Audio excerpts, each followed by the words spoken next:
Welcome back to Vinny's Aquatics. Thank you, everybody, for joining me for this one. We're going to do a little something different, and I definitely want to see comments down below. So we're going to talk about Vinny's top 10 aquatic movies. Now, the criteria for this is it's got to have something to do with water, and some are borderline, so they're going to be honorable mentions, but I'm going to give you my top 10 aquatic movies. If you disagree, leave a comment down below. Let's start out with honorable mentions. At the top, we got Deuce Bigalow, where my boy Rob Schneider, but he plays an aquarium maintenance person until he becomes the world's greatest man whore. And then we have The Hunt for Red October, where we have, get this, Sean Connery playing a Soviet Navy submarine commander of Lithuanian descent. That's good. Next one, The Perfect Storm. That's where you have two really attractive men on a boat together. I Can't Quit You. The next one is Ghost Ship. You have a ship and you have Ghost. What more do I need to say? And the last one to round this out is the remake of the classic Cape Fear with Robert De Niro playing Max Cady. I love when he goes, counselor. So those are my honorable mentions. I don't know if there was enough water in them. I don't know if I liked them enough to put them in the top 10. Now, this is my opinion. I know some people are going to be upset, but what's the most overrated aquatic movie? And I'm going with Aquaman. I mean, the water scenes in that look ridiculous. I've seen video games with better water scenes. I know the girls like this one, and I know they're making Aquaman too, but this is my opinion, the most overrated of all the aquatic movies. Tell me what you think down below. Without further ado, here we go. These are Vinny's top 10 aquatic movies. First movie is a comfort movie for me from when I was a kid, Captain Ron. Now, this movie is from 1992. It stars Kurt Russell as Captain Ron Rico, who's been hired by the Harvey family to drive their boat from the Caribbean islands to Miami Beach, Florida. While he bumbles from one scene to another, Captain Ron manages to be successful in the end, and all of this makes his co-star, Martin Harvey, furious, while his family loves Captain Ron. Do me a favor, hit that like button. If you're new to the channel, hit that subscribe button and smash that notification bell. Thank you.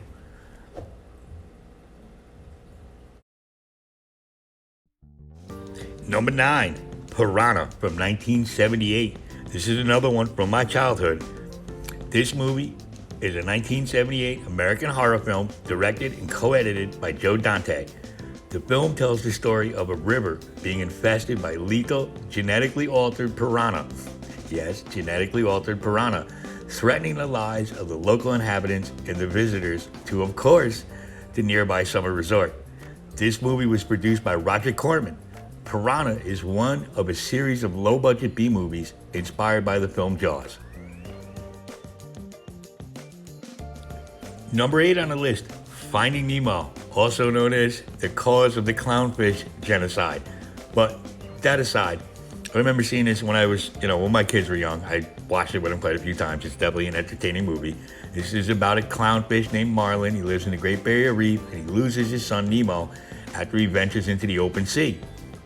Despite his father's constant warnings about many of the ocean's dangers, Nemo is abducted by a boat and netted up and sent to a dentist's office in Sydney, Australia, while Marlin ventures off to try to retrieve Nemo. Marlin meets a fish named Dory, a blue tang suffering from short-term memory loss. Wow, they went a long way for this story. The companions travel a great distance, encountering various dangers and sea creatures such as sharks, which is one of my favorite scenes, anglerfish, and jellyfish, in order to rescue Nemo from the dentist's office, which is situated by Sydney Harbor. While the two searching the ocean far and wide, Nemo and other sea animals in the dentist fish tank plot a way to return to their lives in the sea and be free once again.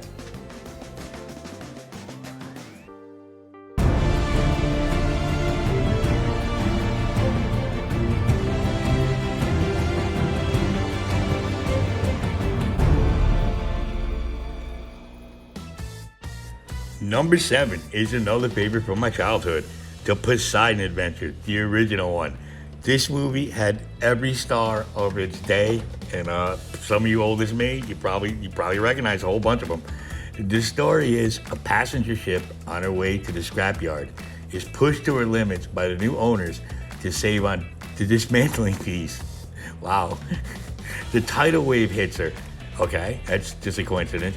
It flips her over so that the internal rooms are upside down. A priest takes a mixed band of survivors, which I think there's Shelley Winters, there's Red Buttons. Yeah, let me date myself a little more. On a journey through the bowels of the ship in an attempt to survive. Now, this is an all-time classic, one of these disaster movies they were making in the 70s. I definitely recommend seeing it. Number 6, Down Periscope. Yes, I know what you're saying, but every time this movie is on, I can watch this movie. Don't ask me why, but I can watch this movie. Okay, this movie, it's about Lieutenant Commander Thomas Dodge, who's played by Kelsey Grammer, as he's fighting to save his naval career after a bunch of accidents, while also being saddled with a group of misfit seamen.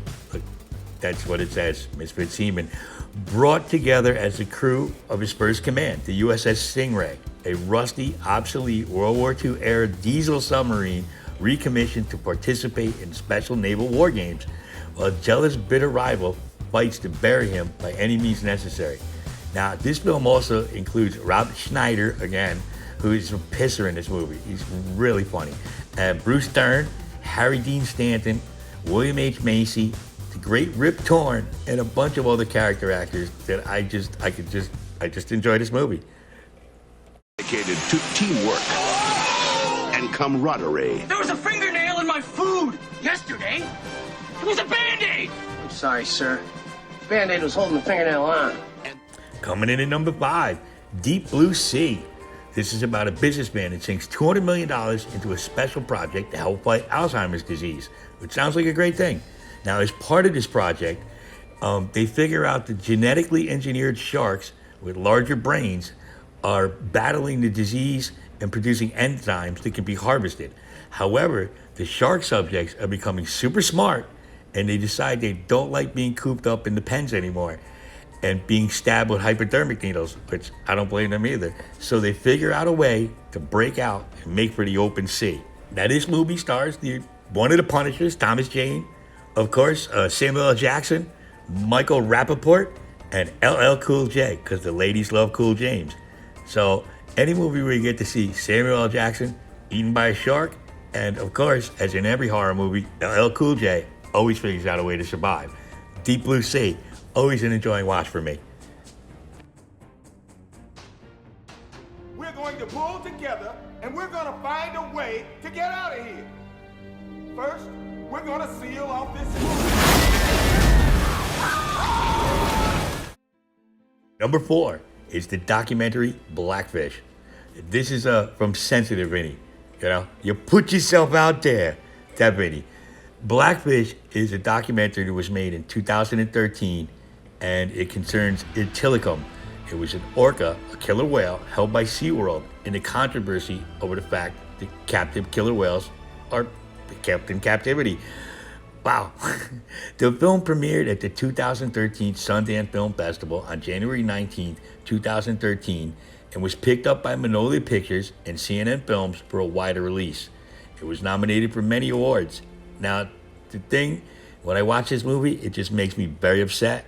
Okay, I know we've all been to SeaWorld. It's a great time. But seriously, what are we doing?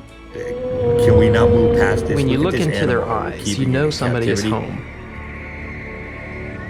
They're an animal that possesses great spiritual power, not to be meddled with. And of course, well, it did live 16 years in captivity, but I think we just got to stop it. Just stop it. Number 3, Anaconda. Anaconda is a 1997 adventure horror film starring Jennifer Lopez, Ice Cube, John Voight, Eric Stoltz, and Owen Wilson. It focuses on a documentary film crew in the Amazon rainforest that is captured by a snake hunter who is hunting down a giant, legendary green anaconda. Yeah, because if there's something like that, we got to hunt it down, right? The film received negative reviews, but was a box office success.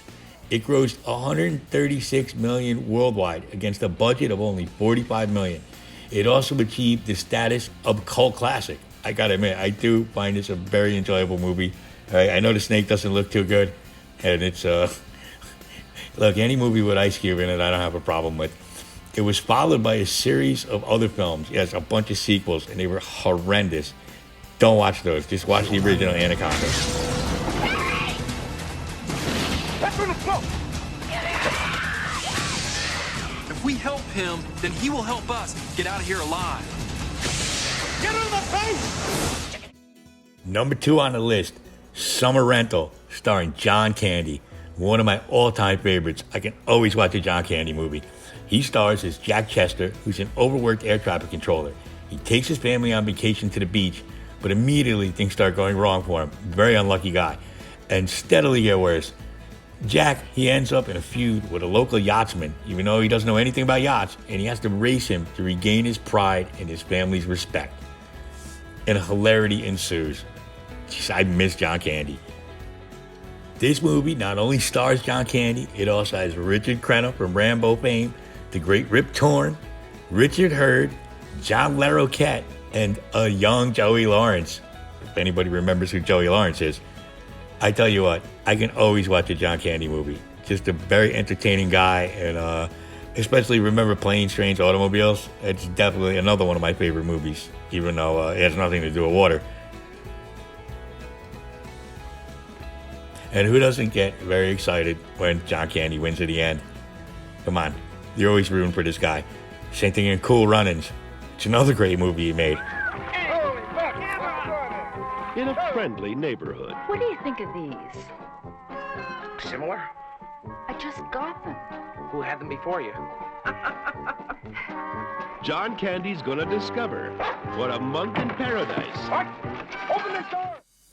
Okay, no brainer here. The number 1 aquatic movie, in my opinion, ever made is Jaws. Jaws from 1975. It starts out on Amity Island. It's a small community whose main business is its beaches. Now, when the new sheriff, Martin Brody, discovers the remains of a shark attack victim, his first thought is to close the beaches to swimmers. But this doesn't sit well with the mayor and several of the local businessmen. Now, the mayor in this movie is a funny guy. He wants them hung up by their Buster Browns, and he's also seen smoking in a hospital. Martin, my kids were out there too. That guy is a classic, okay? So Brody backs down to his regret as that weekend a young boy is killed by the predator. That poor little Kittner boy. Now, fellas, this is not the time or the place to perform some kind of half-ass autopsy on a fish. And I'm not gonna stand there and see that thing cut open and see that little Kittner boy spill out all over the dock. The dead boy's mother, after she slaps the living crap out of Brody, puts out a bounty on the shark, and Amity is soon swamped with amateur hunters and fishermen hoping to cash in on the reward. Now, a local fisherman with much experience hunting sharks, Quint, offers to hunt down the creature for a hefty fee. Soon, Quint, Brody, and Matt Hooper from the Oceanography Institute are at sea hunting the great white shark. As Brody succinctly surmises after their first encounter with the creature, they're going to need a bigger boat. Now, this is a movie to me that had a perfect cast, where Roy Scheider is Brody, Robert Shaw is Quint, and Richard Dreyfuss as Hooper. Those three played against themselves great. The scene in the boat where they're showing their scars and they're telling their stories is an incredible scene. And the actual Shaw monologue he did about World War II and being on the sunken ship was amazing. Probably one of the best ones in a movie. I know you've probably all seen it, but go see it again. Every time it's on, I gotta watch it. Jaws, number 1. Shark, swallow you whole.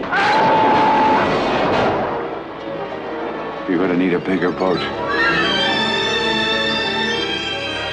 That's a 20-footer. 25. 3 tons on them. Hurry up, he's coming straight for us. Don't screw it up now. Don't wait for me. Now! Shoot!